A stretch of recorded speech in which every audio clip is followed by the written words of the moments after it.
Oi, pessoal! Na aula anterior, vimos um pouco da história do surdo. Estudamos sobre como a surdez foi compreendida ao longo da história da humanidade. E atualmente, você já reparou que os surdos têm mais visibilidade? Isso mesmo, acostumamos a ver o surdo em lugares que antes não víamos. Hoje, muitos estão nas escolas, nas universidades, sejam como aluno ou como professores. Estão trabalhando em empresas, supermercados, nas artes. Então, podemos dizer que hoje os surdos são mais capazes do que os surdos antigamente? Ou será que eles antes não eram vistos como sujeitos capazes e não eram estimulados a desenvolver suas competências e habilidades, pois eram excluídos da sociedade e do convívio social? Você já percebeu que o surdo hoje tem uma língua própria, onde ele é capaz de desenvolver como qualquer outra pessoa ouvinte?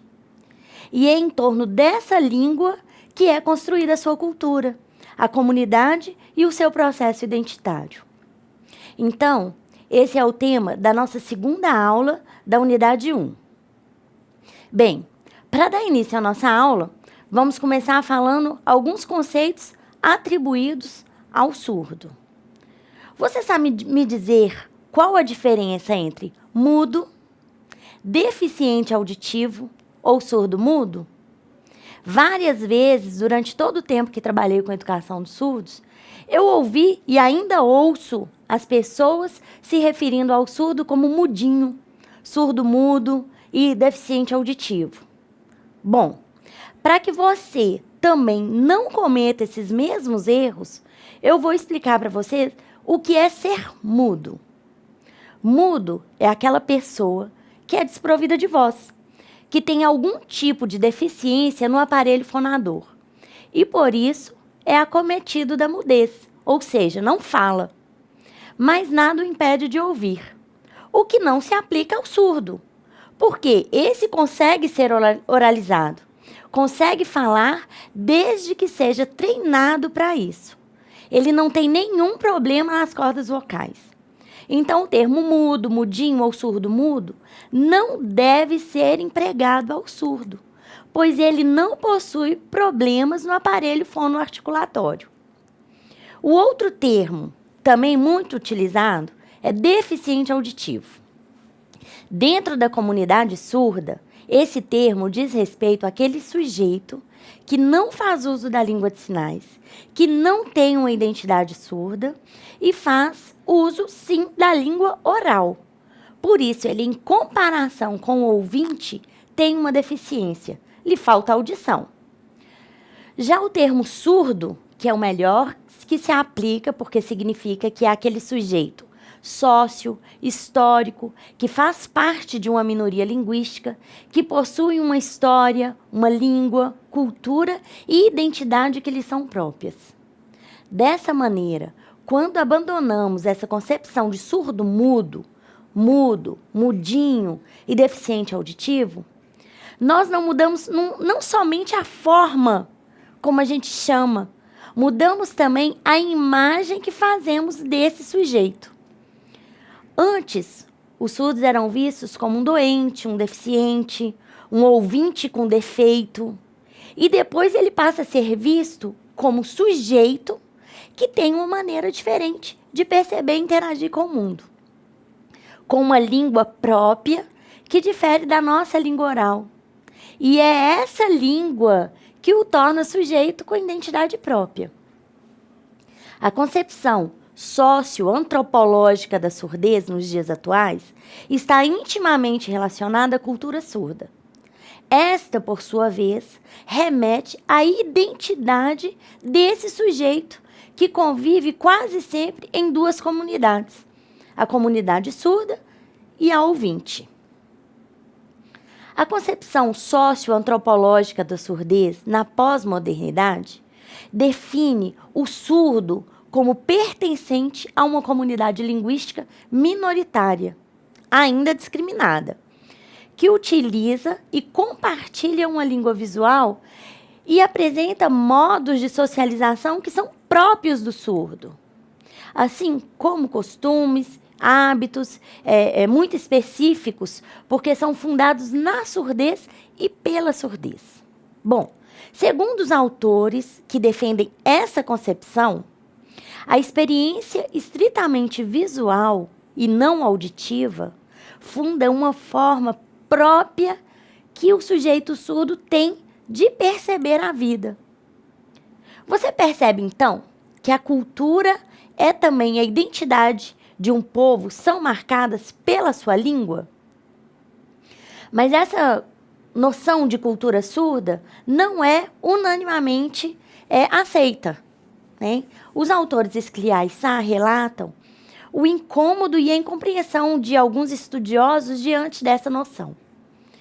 Segundo eles, aqueles que apresentam argumentos contrários a essa noção costumam se basear principalmente em uma concepção de cultura universal, noção definitivamente negada pelos estudos culturais.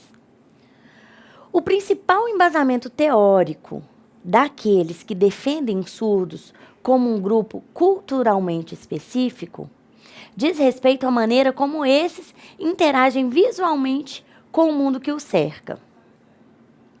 Disponibilizarei em nossa sala alguns textos sobre esse assunto, que irá te ajudar a compreender melhor sobre a comunidade surda. Outra questão que merece destaque em nossa aula é a questão da identidade surda.